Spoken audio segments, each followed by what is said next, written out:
Eh bien bonjour à tous et à toutes et bienvenue dans cette nouvelle vidéo dans laquelle, comme promis, on va enfin, un an après, tester le drift trike. Donc voilà, j'ai trouvé un petit chemin en campagne, c'est un peu éclaté, il n'y a pas vraiment de place pour drifter ni rien.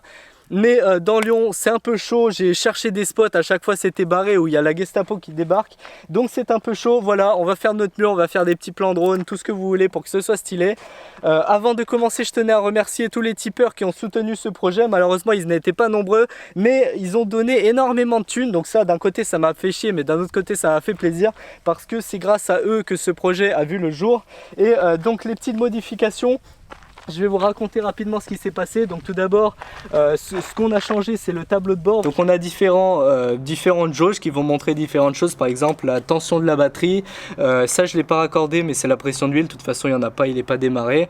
Le boost et la pression de propane qui est reliée à cet électrovanne. Donc pour activer le pchit, et bien ce bouton pimp, on l'active pour la sécurité. Et là, clic clic clic, c'est cet interrupteur déclenche l'électrovanne qu'il y a ici. Ensuite, ce petit switch là sert à démarrer tout simplement le compresseur qui a sous le siège. Donc voilà, là ça pompe de l'air et on peut pchiter cet air là en appuyant ici et ça va partir dans le klaxon. Voilà, on fait peur aux poulets, les oiseaux s'envolent, super. Et dernière chose, donc là la clé du démarreur, normal, rien de fou. Et là cet interrupteur vintage sert à lever ou à descendre les suspensions pimp. Et bim. Donc voilà, on a la suspension avant. Et maintenant pour redescendre, eh bien c'est très simple, on lève vers le haut. Et on perd doucement en pression parce que j'ai mis un régulateur. Ici on a la plaque usinée, pareil sur mesure, Pimp Tractor. Voilà, avec une petite flamme à l'envers parce que j'ai fait de la merde sur SolidWorks. Mais bon, c'est l'intention qui compte. Donc voilà, une magnifique plaque de chez Just Steel. Donc merci à eux de me l'avoir fourni. Pour faire des découpes laser sur mesure pour vos projets, il vous suffit de dessiner votre forme sur un logiciel CAO. Vous exporterez ensuite en DXF et vous balancez tout simplement le fichier sur le site. Il vous suffira alors de choisir le matériau et l'épaisseur et de passer la commande. Je trouve que c'est un petit bonus de propreté sympa pour vos projets. Et ici aussi j'ai mis un cache sur le torque converteur, histoire de pas trop me prendre de pantalon dedans, même si c'est encore un peu bancal. Mais voilà, tout est découpé laser chez Just Steel. Donc une fois de plus, je les remercie pour l'aide qu'ils m'ont fournie. Et donc cessons de parler, on passe au démarrage.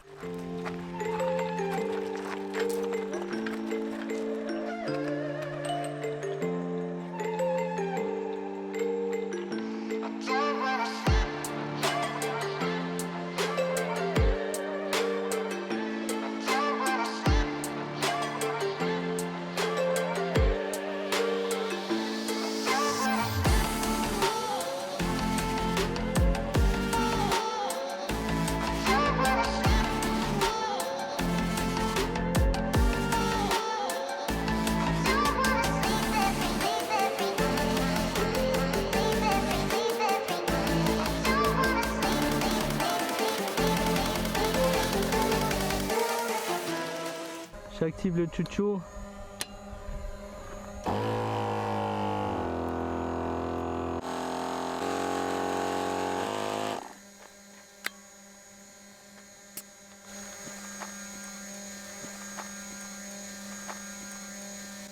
Allez, c'est super.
Run.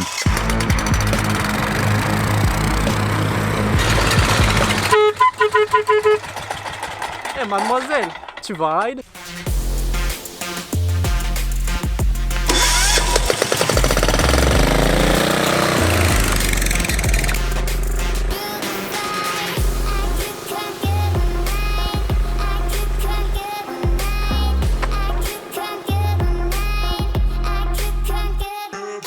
Voilà, donc cette vidéo touche à sa fin, j'espère qu'elle vous aura plu. Comme d'habitude, si c'est le cas, n'hésitez pas à déboîter les likes, déboîter les commentaires et partager la vidéo. C'est le meilleur moyen de me soutenir, sachant que c'est le plus grand projet de ma vie et j'en suis extrêmement fier, même si évidemment il y a des petits trucs à changer. Si j'avais à le refaire, je changerais certains trucs, comme par exemple, déjà de 1, je ne broierai pas les néons comme je l'ai fait, parce que oui, je me suis fait chier à installer des rubans LED en dessous pour que ça fasse ultra pimp. Et quand on a déchargé de la voiture, on a posé par terre à côté des cales en bois, donc ça fait que tout le poids s'est reposé sur les néons et ça a écrasé, ça a tout détruit, tout le ruban. Donc voilà, j'ai plus de néons. Ici il y a des photos des néons avant, donc j'ai pris des photos sur mon téléphone, elles sont dégueulasses. Mais voilà, juste pour vous dire que je me suis fait chier à mettre des néons pour que ce soit pimp. Et j'ai pas fait gaffe et je les ai cassés. Voilà, autre débriefing. Vous avez vu que le propane, le pchit de propane, c'est pas ouf. C'est vraiment pas ouf. Ça met une poussée au départ, une petite poussée comme ça. Le moteur il prend des RPM et une seconde après, en fait, on dirait que le moteur il s'étouffe. Genre, j'ai l'impression que l'explosion du propane se produit pas en même temps que celle du diesel. Il y a un problème dans l'allumage et ça, je sais pas, ça perturbe le moteur, donc il aime pas du tout ça. Donc à ne pas faire, ne pchitez pas du propane dans un moteur diesel. Enfin, si vous pouvez le faire, mais à condition de régler bien le timing de l'injection du diesel au bon moment quand il y a le propane. Parce que j'ai enlevé une rondelle sous l'injecteur et ça a avancé l'injection et peut-être c'était pas une bonne chose pour le propane. Donc voilà. Sinon, le turbo fonctionne, même si le boost n'est pas absolument monstrueux. Je jongle entre 0,5 bar et 0,7 bar de boost au niveau du turbo. Malheureusement, j'ai tout simplement zappé de mettre la GoPro pile au niveau de la jauge pour que vous voyez, surtout que ça tremblait de fou et on verrait pas grand chose. Mais voilà, je vous le dis, on a à peu près, allez, en moyenne 0,6 bar de boost, ce qui n'est pas aberrant pour un turbo sur un monodiesel d'une cylindrée raisonnable. Donc voilà, c'est un monocylindre diesel et voilà, c'est pas aberrant. Je trouve que je gagne, je dirais, ouais, on le sent quand même que le turbo il pousse, notamment quand on accélère à fond, on l'entend siffler à des moments dans la vidéo, ça fait des petits fiou, des petits bruits d'avion de chasse un peu, c'est quand l'hélice du turbo elle se met à tourner. Lorsque j'ai enlevé en fait le filtre à air, parce que j'ai l'impression que le filtre à air il bride un peu, genre je sais pas, il n'est pas assez grand, donc le moteur n'a pas assez d'air et ça camoufle aussi le son de turbo et on l'entend pas, mais lorsque je l'ai enlevé on entendait bien le fiou fiou et ça c'était sympathique. Et dernière chose que j'avais à vous dire, c'est que je vends le Pimptrike. Donc voilà, je le mets en vente à 1000 €, ce qui est inférieur à l'argent qu'il m'a fallu pour le construire. Donc le moteur il vaut dans les 500 €, le turbo 160, le métal, l'aluminium, intercouleur, roue, axe, machin, tout ça, toutes ces parties là, bon voilà, ça monte à plus de 1000 €, mais voilà, c'est pas grave. Je le mets en vente à 1 millier d'euros à peu près, parce que tout simplement je suis pas digne en quelque sorte de l'utiliser. Mes parents ils ragent parce que je le stocke dans le jardin, il pleut dessus et voilà, donc c'est vraiment dommage de gâcher un projet sur lequel j'ai mis autant de temps. Je n'ai absolument pas où le mettre. Il prend de la place et je ne peux pas rouler avec dans la rue parce que dans l'agglomération lyonnaise c'est tout simplement pas possible. Donc si jamais il y a un mec parmi vous à qui le projet plaît, donc il aimerait avoir une connerie comme ça chez lui, qu'il a un peu de place, donc notamment en campagne, des petites routes autour où il n'y a pas de circulation et vous pourrez faire le con avec, et un peu bricoleur parce que franchement c'est un truc avec lequel on peut jouer. Vous pouvez couper des trucs, rajouter des trucs, modifier les freins par exemple parce que ça freine pas des masses. Enfin bon, il y a plein de petits trucs à faire comme ça, il faut qu'il y ait un mec un peu mécano. Et donc je le mets en vente, voilà, n'hésitez pas à me contacter sur Instagram si vous voulez l'acheter. Et dernière chose que je voulais vous dire, je vous mets tous les liens de à peu près tout ce que j'ai utilisé pour le fabriquer. Donc le moteur, le compresseur qui monte à 10 bars, c'est absolument une tuerie. Donc le compresseur pour le télescope Pimp, il est absolument génial. Bref, je vous mets la plupart des produits que j'ai utilisés dans la description. N'hésitez pas à checker si vous avez un projet similaire ou si vous voulez vous en inspirer.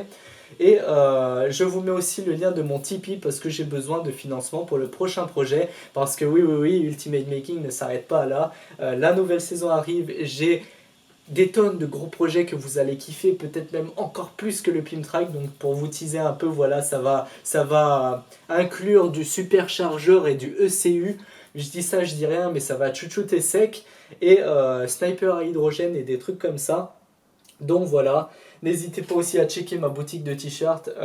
Si vous achetez des t-shirts, en fait, je sors des nouvelles gammes parce que pour l'instant, il n'y a pas grand monde qui achète, donc je me fais pas chier à faire des tonnes et des tonnes de modèles. Mais voilà, si vous en achetez, ça vous permet de me soutenir facilement, avoir un petit t-shirt un peu débile comme ça, et à faire d'autres modèles. Donc j'ai des tonnes d'idées, j'ai juste besoin de faire quelques ventes pour faire les logos tout simplement.